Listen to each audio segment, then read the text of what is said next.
I can't tell you that I have first-hand information on the well-being of the child. As you mentioned, the child was there for more than 15 to 18 hours inside that borewell before the child was rescued. But yes, oxygen being supplied all through this time would have certainly reduced the trauma, but certainly terrible trauma that the child must be under because of the kind of oxygen scarcity that the child would have faced inside the borewell. Very often this is a recurring issue, in fact, of borewells and children falling into them, and there was legislation that was brought in several of those states where this is a recurring problem. Now with the summer coming up, in fact, borewells once again one of the points of recourse for many of the farmers, and leaving borewells open is something that had become a big danger in several of the districts of Telangana and Karnataka as well. We have seen such cases happening in other parts of the country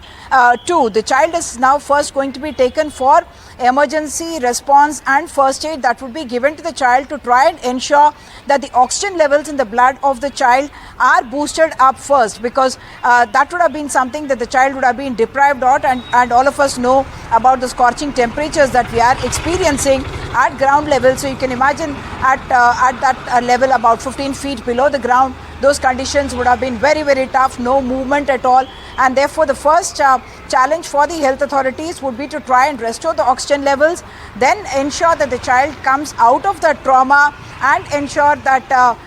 the psychological well-being of the child, if they are able to reassure themselves that otherwise all the other parameters in terms of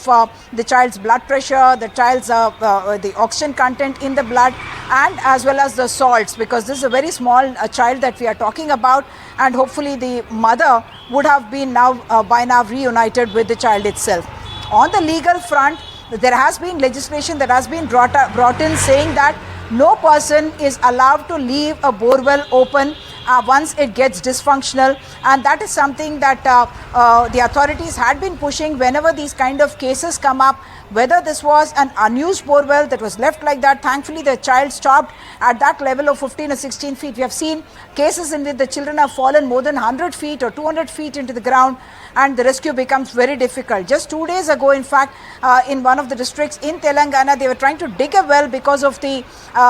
drought conditions that they were experiencing, and because they hit rock, 2 adults went in to try and see what had happened, and then the mud fell in on them. The mud just simply caved in on them. So it's fantastic that they were able to do a rescue with the engineering expertise that they have to be able to dig that canal and reach the child with a 5 feet kind of an opening and bring out the child. So right now, let's just hope that the child is out of trauma and back to good health and back with the mother. Back to you.